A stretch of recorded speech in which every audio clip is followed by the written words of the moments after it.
ஏற்றமானூர் மகாதேவன் திருக்கோயில். இத்திருக்கோயில் கேரள மாநிலம் கோட்டயத்தில் அமைந்துள்ளது. இந்த ஆலயத்தின் முக்கிய வழிபாடாக இங்குள்ள அணையா விளக்கு விளங்குகிறது. ஏற்றமானூர் மகாதேவன் தன்னை நம்பி வரும் பக்தர்களின் கோரிக்கையை நிறைவேற்றி வைக்கிறார் என்பது பக்தர்களின் நம்பிக்கை.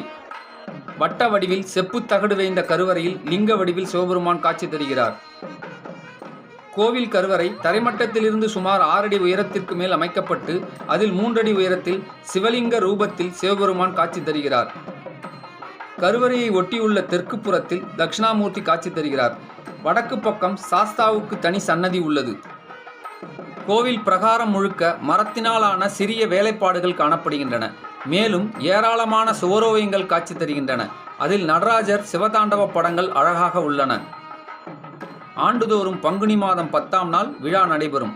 10ஆம் நாள் ஆராட்டு விழா நடக்கும். ஆராட்டின் போது 7 பெரிய மற்றும் ஒரு சிறிய தங்கத்தால் செய்யப்பட்ட யானை விக்கிரகங்கள் வரவேற்று ஏற்றமானூர் அப்பன் பவனி வருவது கண்கொள்ளா காட்சியாகும். இதனை 7.5 பொன்னனாவில் வரும் ஏற்றமானூர் அப்பன் என்கிறார்கள். விழாவின் 8ஆம் நாள் நள்ளிரவு பிரதான மண்டபத்தில் சர்வ அலங்காரத்துடன் ஏற்றமானூர் அப்பன் காட்சி தருவதை தரிசிக்க கூட்டம் அலைமோதும். சிவராத்திரி நாளில் 18 வகையான பூஜைகள் நடைபெறும். ஏற்றமானூர் அப்பன் தன்னை வேண்டுபவர்களின் நல்லெண்ணங்களை நிறைவேற்றி வைக்கிறார் என்பது பக்தர்களின் நம்பிக்கையாக உள்ளது. ஓம் நம சிவாய. சிவாய நம ஓம்.